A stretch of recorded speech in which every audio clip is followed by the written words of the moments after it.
Hello my friends. Today I'm going to tell you a story about a bizarre creature which I actually think is more of a thing.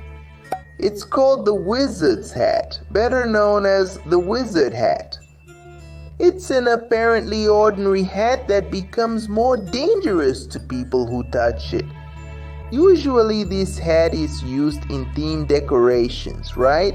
But the real function of this unusual hat is to create other artifacts that are just as powerful as the one that made it.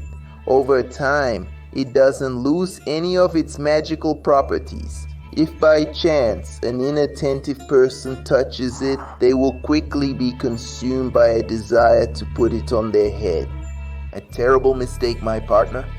As soon as the hat is put on, it will immediately drive spikes into the victim's skull, gaining access to the brain, making its removal almost impossible. Once inside the brain, it has access to the person's imagination, right? Cataloging and listing the items that will be necessary to create the artifact the host imagined. With each item created, the victim loses a year of their life.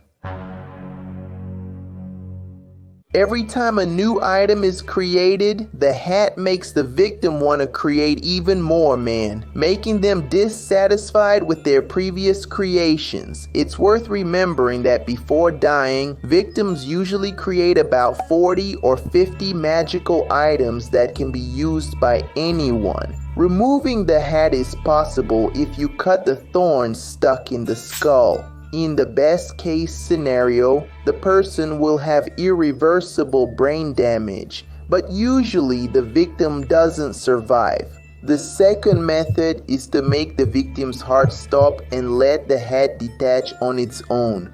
However, it's very risky. The person would need someone there so that the moment the hat comes off, they can pull it away from the victim, preventing it from attaching itself again, right? Getting rid of the hat is simple, since it's made of organic material.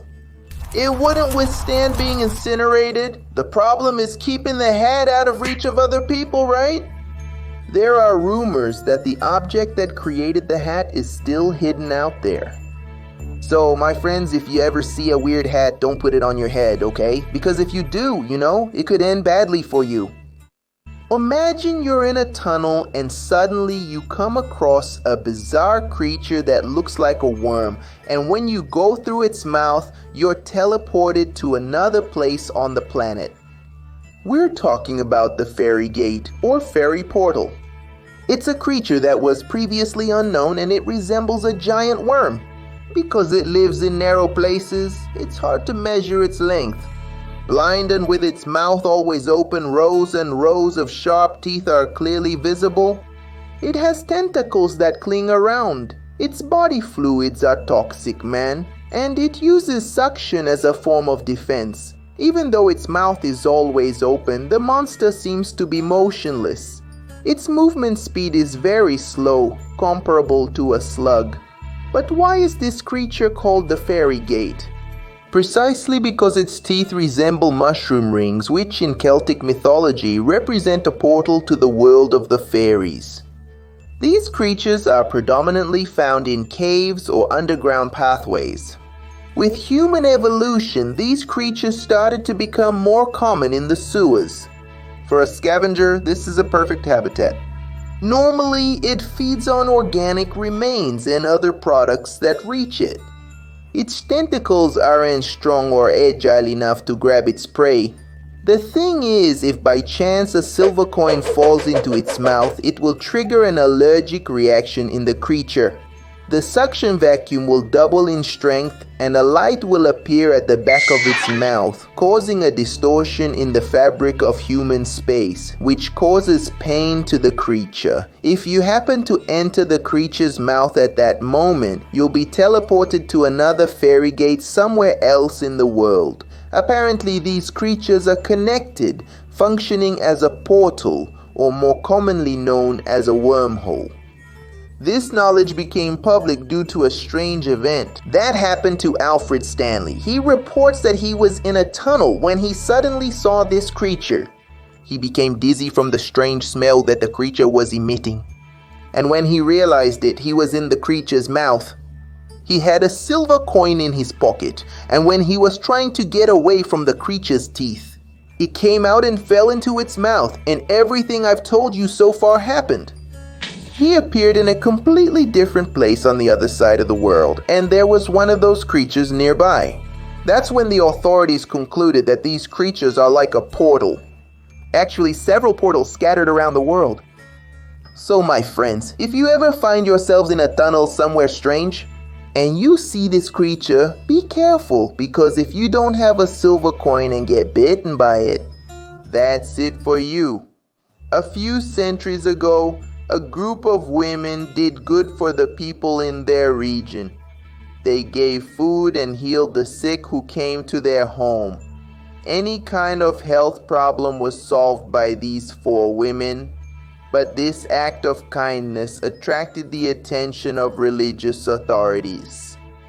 Rumors that they practiced witchcraft spread everywhere and that they used black magic for it.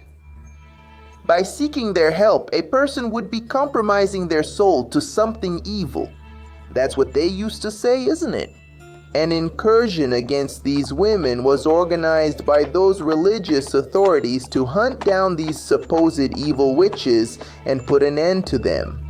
A very common practice at that time was to burn anyone who dealt with magic or was associated with it. And it was no different with these 4 women. They went to their house, broke in, and took all 4 of them. It was as if they had never helped so many people from that place. Everyone was outraged with them as if they had never been helped by those same women. And so, my friends, they swore they would take revenge on everyone and bring illnesses every 7 years. Then the spirits of the women joined with the smoke from the fire. The voices echoed, saying, "We will return and we will take our revenge. We will return."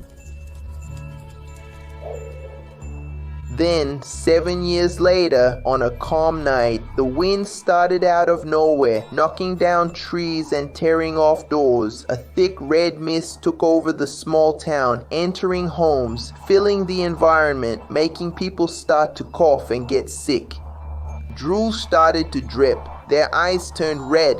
The victims felt dizzy, and they fell to the ground writhing. To break this curse, the ones responsible for the attack must offer their lives as a sacrifice, a plea for forgiveness to end this cycle of despair.